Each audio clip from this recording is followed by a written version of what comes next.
একীভূত প্রক্রিয়ায় থাকা পাঁচশরিয়া ভিত্তিক ব্যাংকের পর্ষদ ভেঙে দিয়েছে কেন্দ্রীয় ব্যাংক। ব্যাংকগুলোর ব্যবস্থাপনা পরিচালকদের চিঠি দিয়ে এই সিদ্ধান্ত জানিয়েছে কেন্দ্রীয় ব্যাংক। পর্ষদ ভেঙে দেওয়া ব্যাংকগুলো হলো এক্সিম সোশ্যাল ইসলামী, ফার্স্ট সিকিউরিটি ইসলামী, ইউনিয়ন ও গ্লোবাল ইসলামী ব্যাংক।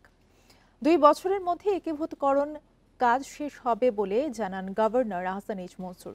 এই 5 ব্যাংকের মধ্যে 4টির মালিকানায় ছিল এস আলম, একটির মালিকানায় ছিল নজরুল ইসলাম মজুমদার। পতিত আওয়ামী লীগ সরকারের সময় ব্যাংকগুলো থেকে নামে বেনামে হাজার হাজার কোটি টাকা সরিয়ে নেওয়া হয়, ফলে ব্যাংকগুলোর আর্থিক অবস্থা দুর্বল হয়ে পড়ে। এতে গ্রাহকের জমানো অর্থ ফেরত দিতে পারছে না ব্যাংকগুলো। এমন পরিস্থিতিতে এসব ব্যাংকে একীভূত করার উদ্যোগ নেয় বাংলাদেশ ব্যাংক। কর্মকর্তারা জানিয়েছেন, একীভূত হওয়া ব্যাংকগুলোতে শিগগিরই দায়িত্ব বুঝে নেবেন প্রশাসকরা। আমানতকারীদের ভয়ের কিছু নেই বলেও জানান গভর্নর। সবচেয়ে খারাপ সময়টা চলে গেছে, এখন ওই রকম আস্থাহীন হওয়ার মতো কারণ আমরা দেখি না। আমরা মনে করি যে আমরা এখন ওয়েল প্রিপেয়ার কোপ উইথ সিচুয়েশন। এখন যেটা হতে যাচ্ছে সেটা হচ্ছে যে একটা বিশাল পরিবর্তন, তারা তাদের অ্যাক্সেস টু দেয়ার মানি পাবে।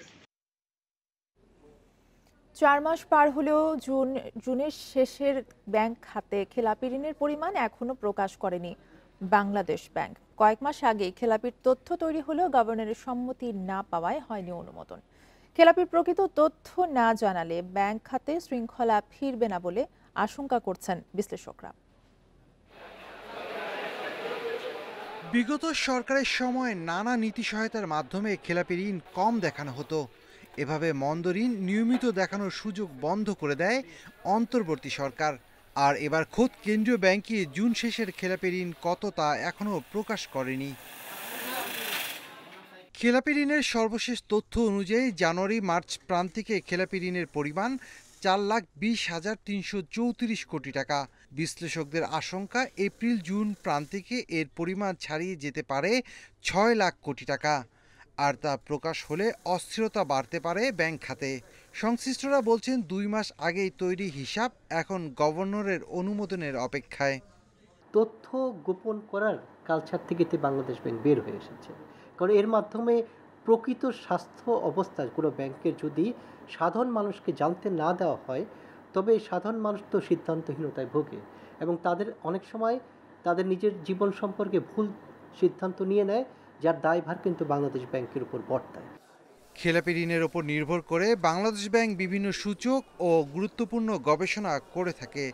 তাই খেলাপি ঋণ পরিমাণ প্রকাশ না করলে তা সামগ্রিক অর্থনীতির জন্য ভয়াবহ বলে মনে করেন বিশ্লেষকরা।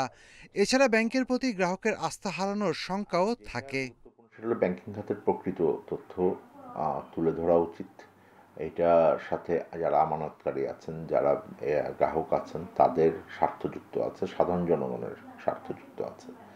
এবং আগের সরকার এই ধরনের বিষয়গুলোকে একভাবে লুকিয়ে রাখার চেষ্টা করে কিন্তু বর্তমান পরিস্থিতিটা তৈরি করেছেন। তথ্য প্রকাশে গড়িমসি না করে বাংলাদেশ ব্যাংকের কঠোর নজরদারির পাশাপাশি আইন প্রয়োগের পরামর্শ বিশ্লেষকদের। Shafil Alam Sujon, Independent News, Dhaka. আগস্টের তুলনায় সেপ্টেম্বরে বেসরকারি খাতে স্বল্প মেয়াদী বিদেশি ঋণের পরিমাণ সামান্য বেড়েছে। সেপ্টেম্বর শেষে স্বল্প মেয়াদী বিদেশি ঋণের স্থিতি দাঁড়িয়েছে $9.61 বিলিয়ন। কেন্দ্রীয় ব্যাংকের সবশেষ প্রতিবেদনে এই তথ্য উঠে এসেছে। এতে দেখা যায়, আগস্ট শেষে বেসরকারি খাতে স্বল্প মেয়াদী বিদেশি ঋণ ছিল $9.54 বিলিয়ন। সেই হিসেবে সেপ্টেম্বরে তা $68 মিলিয়ন বেড়েছে। কেন্দ্রীয় ব্যাংক কর্মকর্তারা জানান, 1 মাসে এই বৃদ্ধি তুলনামূলক কম, কেননা এক সময়ে এই ঋণের পরিমাণ $16 বিলিয়নেরও বেশি ছিল। তবে আগের নেওয়া বিদেশি ঋণ পরিশোধ করতে হচ্ছে, ফলে নতুন ঋণ যোগ হলেও বৃদ্ধির পরিমাণ বেশি হয় না। নির্বাচন হলে নতুন বিনিয়োগ ও মূলধনী যন্ত্রপাতি আমদানি বাড়বে, তখন বেসরকারি খাতে ঋণ আবারও বাড়বে বলেও জানান কেন্দ্রীয় ব্যাংকের কর্মকর্তারা।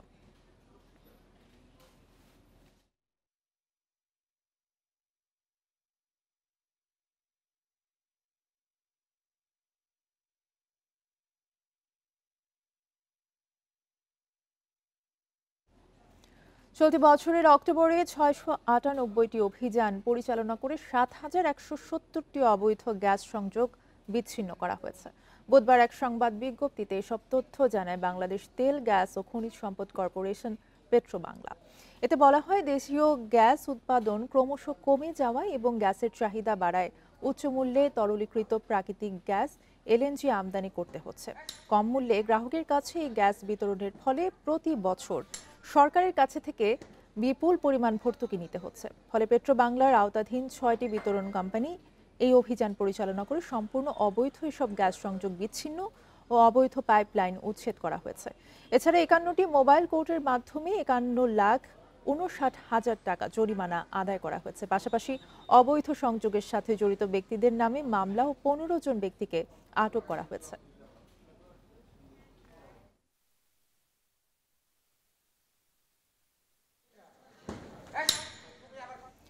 কুষ্টিয়ার অলিগলিতে গড়ে উঠেছে গ্যাস সিলিন্ডারের দোকান।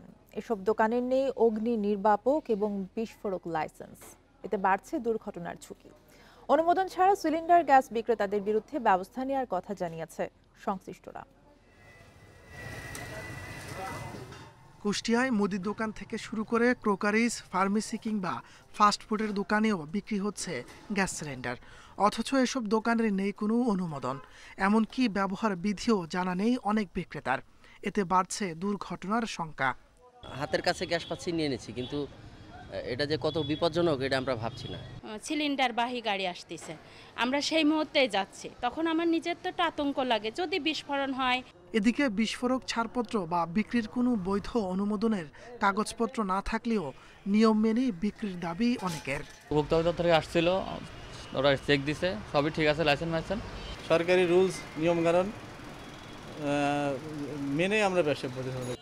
ব্যবসায়ী সংগঠনের তথ্য মতে জেলায় প্রায় 5,000-এর বেশি খুচরা বিক্রেতা রয়েছে, যাদের বেশিরভাগই অনুমোদনহীন। নাগরিক সমাজ বলছে, ছাড়পত্র ছাড়া যত্রতত্র গ্যাসের সিলিন্ডার বিক্রি বড় দুর্ঘটনার কারণ হতে পারে। পান বিড়ির দোকানদার থেকে শুরু করে মুদিখানার দোকান, সেলুন, এমনকি একটা ছোট্ট ঘুপড়ির দোকান নিয়ে সেও কিন্তু এই ব্যবসাটা করতেছে। নিরাপত্তার দায়িত্বে আছেন বা যারা দেখভালের দায়িত্বে আছেন, তাদের পুরোপুরি উদাসীনতাকে এরা কাজে লাগাচ্ছে। ফায়ার সার্ভিস বলছে, এসব দোকানে গ্যাস সিলিন্ডার বিক্রি করা বেআইনি এবং ঝুঁকিপূর্ণ। ওখানে যদি একটি সিলিন্ডার বিস্ফোরিত হয় তাহলে দেখা যাবে যে প্রাণহানির সংখ্যা অনেক পরিমাণ বেড়ে যাবে। সেজন্য ওইসব এলাকায় এগুলা বিক্রয় করা এবং বিপণন করা অত্যন্ত ঝুঁকিপূর্ণ। শিগগিরই প্রশাসনের সহায়তায় যৌথ অভিযানের কথা জানিয়েছে ফায়ার সার্ভিস।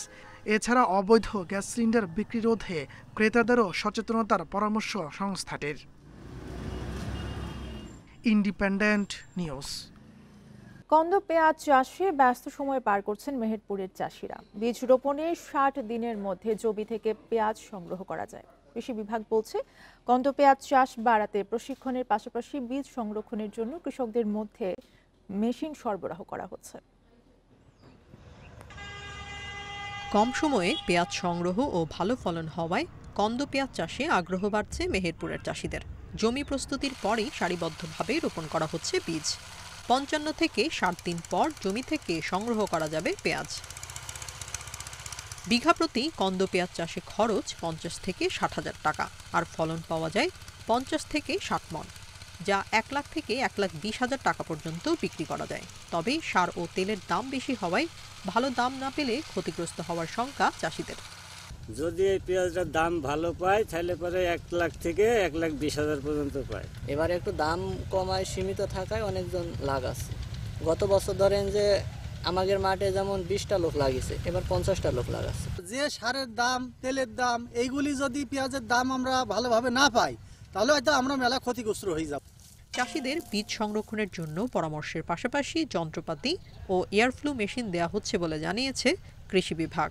এই বিষয়ে কৃষি বিভাগ কৃষকদের সার্বক্ষণিক পরামর্শ দিচ্ছে এবং বীজ সংরক্ষণের পদ্ধতি সম্পর্কে তাদেরকে পরামর্শ দিচ্ছে এবং বিভিন্ন যন্ত্রপাতি দিচ্ছে, বিশেষ করে এয়ারফ্লো মেশিন, যার মাধ্যমে কৃষক নিজেরাই তাদের বীজটা সংরক্ষণ করতে পারছে।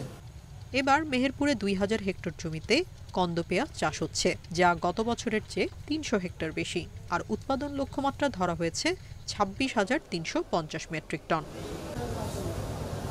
Independent news.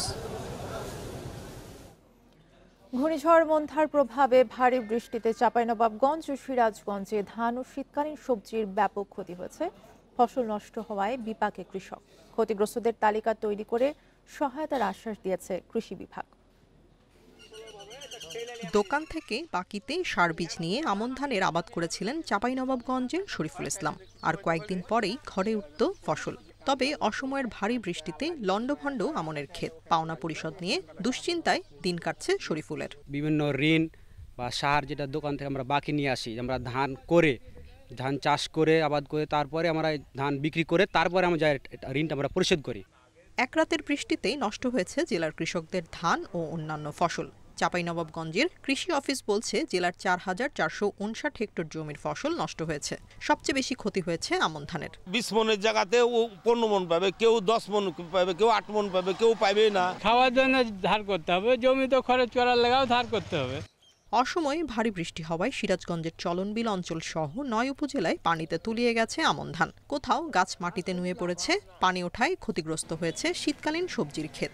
অন্য জায়গায় টাকা ধার করে নিয়ে সেই ধানগোনা কাটতে হবে, তাছাড়া আর কোনো পরিস্থিতি নাই। ধানে ক্ষতি হয়ে গেছে, মাঝে খেলেরও অভাব, ধানেরও অভাব। সরকার যদি একটু করে সহযোগিতা করে তাহলে আমাদের কৃষকের জন্য অনেক উপকার হবে। বৃষ্টিতে ক্ষতিগ্রস্ত কৃষকদের তালিকা তৈরি করে সহায়তা দেওয়ার কথা জানিয়েছে কৃষি বিভাগ। আক্রান্ত পরিসংখ্যানের যে হিসাব সেটি আমরা নিচ্ছি, আমরা ঊর্ধ্বতন কর্তৃপক্ষকে পাঠিয়েছি। যদি সরকার প্রণোদনা বা পুনর্বাসনের কোনো কর্মসূচি ঘোষণা করেন তাহলে ক্ষতিগ্রস্তদের জন্য সেই সহায়তা প্রদান করা হবে। সিরাজগঞ্জে ২২৬ হেক্টর জমির ধান ও ১৮১ হেক্টর জমির শীতকালীন সবজি ক্ষতিগ্রস্ত হয়েছে।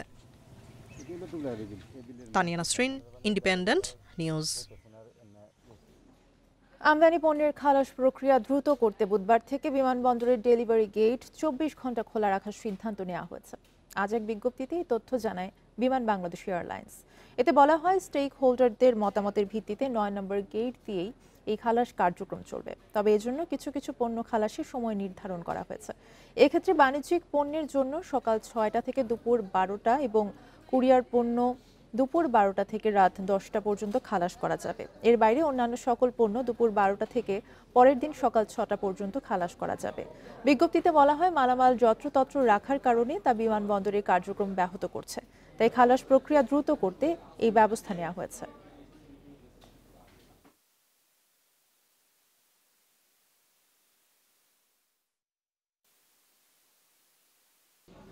শেরপুরে খাদ্য বান্ধব কর্মসূচির ৩,৮৪০ কেজি চাল ও ১০৬ বস্তা সরকারি সার জব্দ করেছে যৌথ বাহিনী। এ সময় একজনকে আটকও করা হয়। মঙ্গলবার রাতে শহরের নবীনগরের ওয়াজ কুরুনি রাইস মিলে অভিযান চালিয়ে এই বিপুল পরিমাণ চাল জব্দ করা হয়। পুলিশ জানিয়েছে, চরশেরপুর ইউনিয়ন পরিষদ থেকে চালগুলো অটো রিকশাতে করে অবৈধভাবে বিক্রির জন্য নবীনগর ওয়াজ কুরুনি রাইস মিলে পাচার হচ্ছিল। এ সময় সরকারি সিল সহ বিভিন্ন বস্তায় ৩,৮৪০ কেজি পুষ্টি চাল জব্দ করে। একই সাথে গোডাউনের সহকারী ম্যানেজার ইনামুল হককে আটক করা হয়। এছাড়া জেলার শ্রীবর্দীতে অবৈধভাবে মজুত করে রাখা ১০৬ বস্তা সরকারি সার জব্দ করেছে প্রশাসন।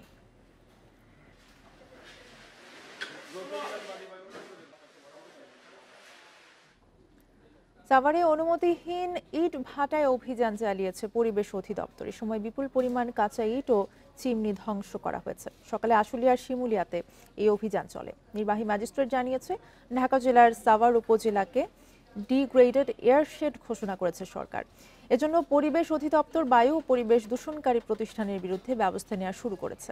এর অংশ হিসেবে সাভারের শিমুলিয়া এলাকার ইট ভাটায় অভিযান চালানো হয়। দিনব্যাপী অভিযানে 7টি ভাটার কার্যক্রম বন্ধ সহ কাঁচা ইট ও চিমনি ধ্বংস করা হয়েছে। অপ্রীতিকর ঘটনা এড়াতে অভিযানে অংশ নেয় বিপুল সংখ্যক পুলিশ ও র্যাব সদস্য।